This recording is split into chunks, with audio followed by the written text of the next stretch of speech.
I'm Tomlyn Nicholson. This is Wednesday, January 21st, 2026. President Trump marks the one-year anniversary for his second inauguration with the rally in Florida, touting economic gains and warning that the fight against the deep state is far from over. Supporters packed the venue as he promised more aggressive action on trade and immigration in the coming year. The Senate Judiciary Committee released a 202-page report detailing alleged abuses in the Arctic Frost investigation, including Jack Smith's failure to disclose subpoena targets to judges, with Chairman Grassley vowing follow-up hearings throughout 2026.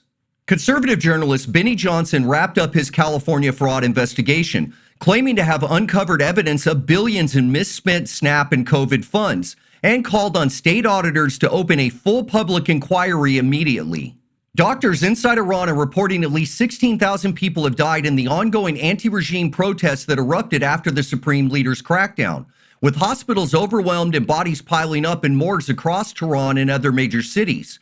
The figure far exceeds official state media numbers, prompting international human rights groups to call for immediate verification as internet blackouts continue to limit information flow. The Treasury Department announced new sanctions on Venezuelan entities still loyal to the ousted Maduro regime, while U.S. managed oil exports from the country hit record levels under the Interim Transition Authority.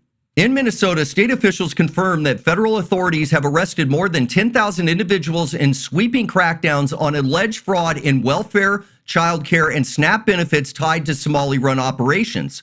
The operation, which began after whistleblowers' tips and audits, has recovered hundreds of millions in taxpayer dollars and led to indictments on money laundering and identity theft charges.